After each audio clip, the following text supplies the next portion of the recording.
Tudo da Canção Nova em um só lugar. Canção Nova Play. O Senhor esteja convosco. Ele está no meio de nós. Proclamação do Evangelho de Jesus Cristo, segundo João. Glória a vós, Senhor. Naquele tempo, disse Jesus aos judeus: se eu der testemunho de mim mesmo, meu testemunho não vale.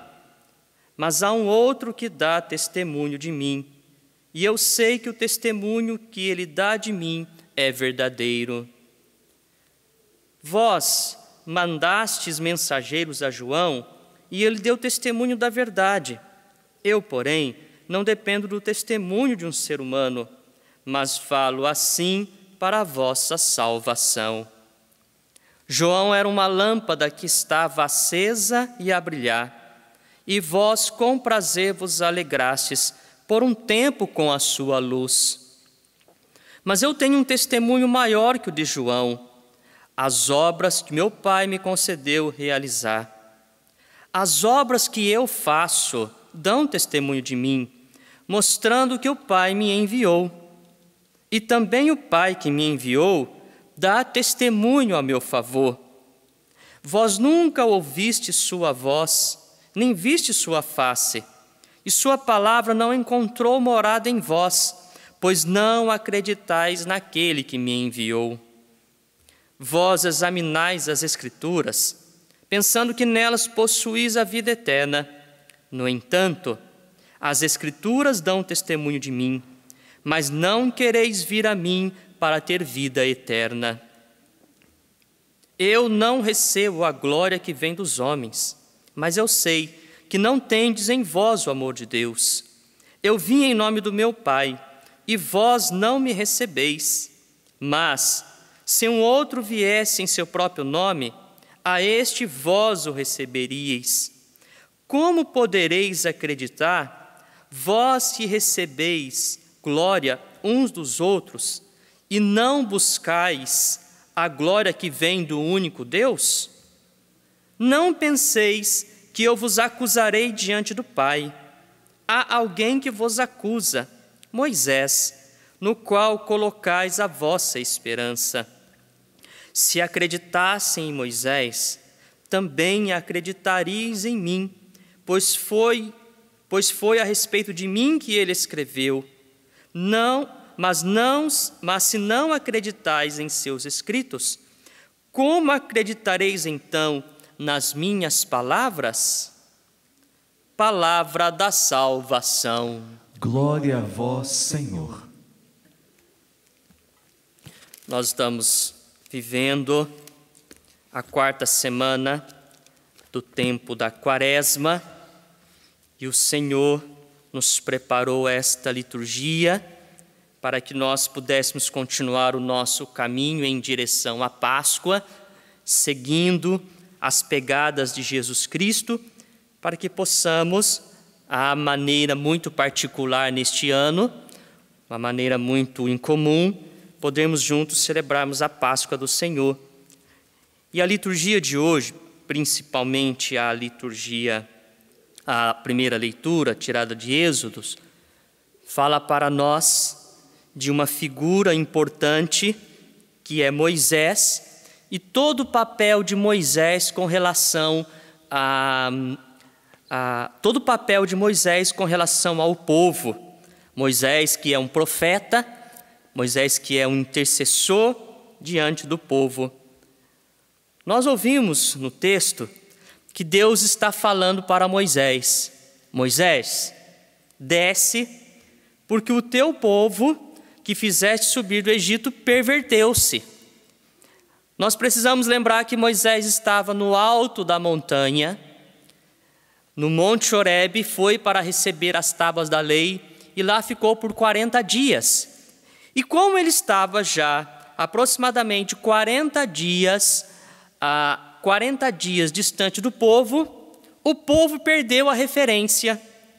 E uma vez que perdeu a referência, começou a se desviar.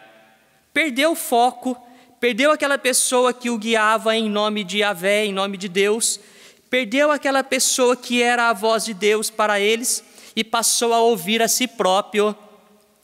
E disse para Araão, que era o sacerdote: vamos fazer para nós um bezerro de ouro, vamos fazer para nós um Deus.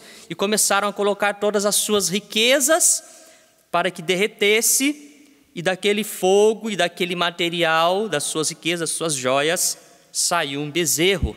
Vejam só que quando a gente perde a referência de Deus, em Deus, e também, claro, naqueles que de uma certa forma Deus escolheu para nos guiar, a gente corre o risco de, infelizmente, desviar do caminho. E aí, o que é que passa a ser o nosso Deus? As coisas que estão à nossa volta. Podemos transformar a tecnologia como nosso Deus, a ciência como nosso Deus, ou alguma outra coisa como nosso Deus, como aquele povo de Israel fez. Pegou seus objetos e transformou em um Deus.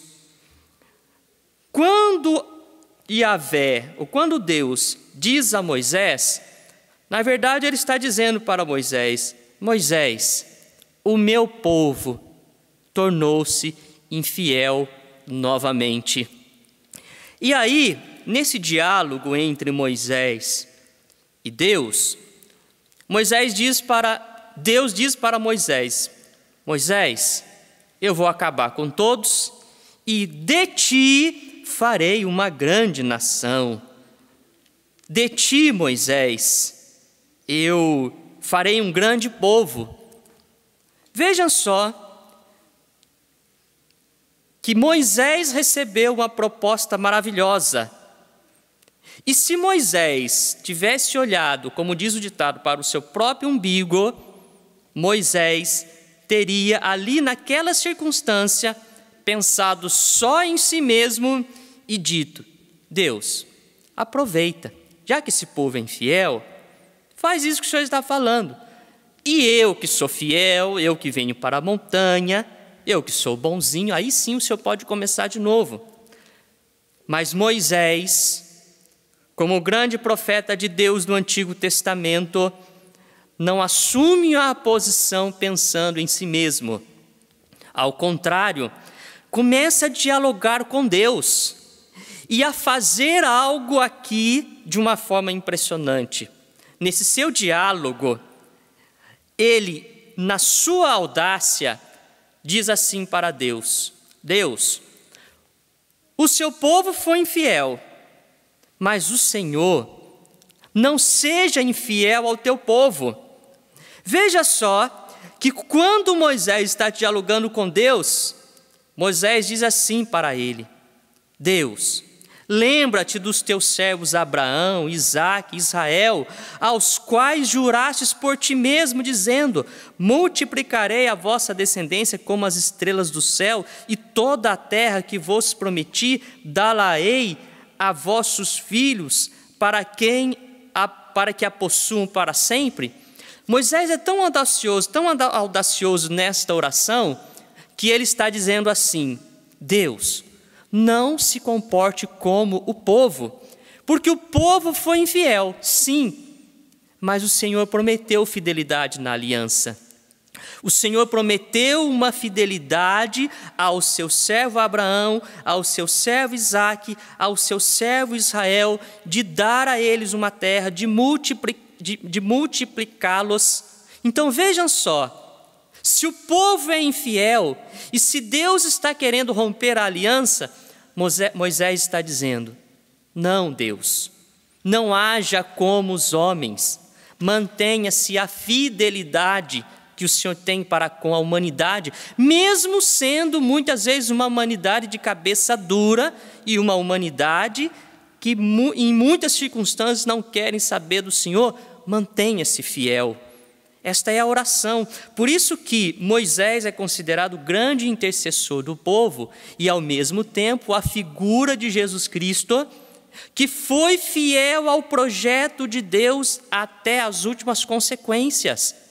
Jesus Cristo na cruz, pregado na cruz, orava justamente em favor daquele povo que estava aos pés dele, o crucificando, e dizia para Deus: Pai, perdoa-lhes, eles não sabem o que fazem. O intercessor real é o Jesus Cristo, que do alto da cruz mantém a sua fidelidade ao povo e mantém a sua fidelidade ao projeto de Deus. Por isso que é muito bonito esta liturgia, para nós tomarmos consciência de que não importa as circunstâncias em que nós estamos vivendo, Deus sempre permanece fiel a nós. Jesus Cristo permanece fiel ao seu projeto de salvação, e Jesus Cristo quer para nós toda a bênção, toda a tua graça. Por isso que Ele entregou a sua vida por nós. Nós estamos aí vivendo tempos difíceis, mas é tempo de confiarmos em Jesus Cristo e em Deus, que está dizendo para nós: eu permaneço fiel à minha aliança. Eu não rompi a minha aliança. Não se sinta abandonado em meio às dificuldades do tempo presente, porque a minha aliança não foi rompida. Eu permaneço fiel. Também quero dizer, para encerrar com vocês, a importância do que nós estamos fazendo aqui. Celebrar a Eucaristia. Estou no Santuário Pai das Misericórdias. Não há ninguém no santuário a não ser o mínimo de equipe necessária para a transmissão e para acontecer a Santa Missa. Mas por que nós fazemos isso? A igreja está fazendo isso porque ela acredita que a missão de intercessão hoje para todo o povo é o mistério eucarístico. É a igreja celebrando mais uma vez o mistério eucarístico, que celebra a aliança de Deus, a aliança de Jesus para conosco, uma aliança que se dá no seu sangue. Precisamos lembrar que Jesus, quando foi instituir a Eucaristia, entregou o pão, entregou o vinho e disse: eis o meu corpo, eis o meu sangue, uma nova e eterna aliança. O mistério eucarístico faz a gente lembrar que Deus, que Jesus Cristo é fiel para conosco. E uma vez que um padre está celebrando a Eucaristia, ele está sempre lembrando a Deus e a Jesus Cristo. Jesus, o Senhor um dia disse para nós que o Senhor seria sempre fiel conosco, e quando nós celebrássemos a Eucaristia, estaríamos celebrando a sua aliança para conosco. E nós estamos aqui celebrando a Eucaristia e pedindo a tua bênção, pedindo a tua graça, pedindo o teu auxílio em todas as circunstâncias que nós estamos vivendo. E ao mesmo tempo acreditando em ti, porque nós precisamos lembrar aquilo que diz para nós o Evangelho. O Evangelho fala de alguns homens que não acreditavam em Jesus e no testemunho que ele dava. Por isso que é importante para nós acreditarmos em Jesus, acreditarmos que Ele está conosco, acreditarmos que a sua aliança não foi rompida, acreditarmos naquilo que Paulo diz para nós: se nós somos infiéis, Jesus Cristo sempre permanece fiel, porque Ele não pode negar-se a si mesmo. Que o Senhor nos dê a confiança, nos dê a esperança, que o Senhor nos dê a certeza da sua fidelidade para conosco, que nós nos unimos de todas as formas, seja nós celebrando a Eucaristia, vocês aí na casa de vocês em oração, que todos nós unamos numa única fé, acreditando neste Deus que é sempre fiel para conosco e que sempre está conosco em todas as circunstâncias. Louvado seja nosso Senhor Jesus Cristo. Vamos ofertar no altar do Senhor a nossa alegria, a nossa esperança, também os nossos pedidos a Deus, pedindo que o Senhor possa nos ajudar neste tempo que nós estamos vivendo de pandemia, que Ele possa visitar as nossas casas, visitar as nossas famílias, visitar os enfermos que estão nos hospitais, todos aqueles que foram acometidos de toda esta situação e todos os desdobramentos que ainda virão. Abençoar também os médicos que estão na linha de frente, toda a equipe de saúde, que o Senhor possa nos ajudar e passarmos com serenidade e confiança no amor dEle. Tudo da Canção Nova em um só lugar. Canção Nova Play.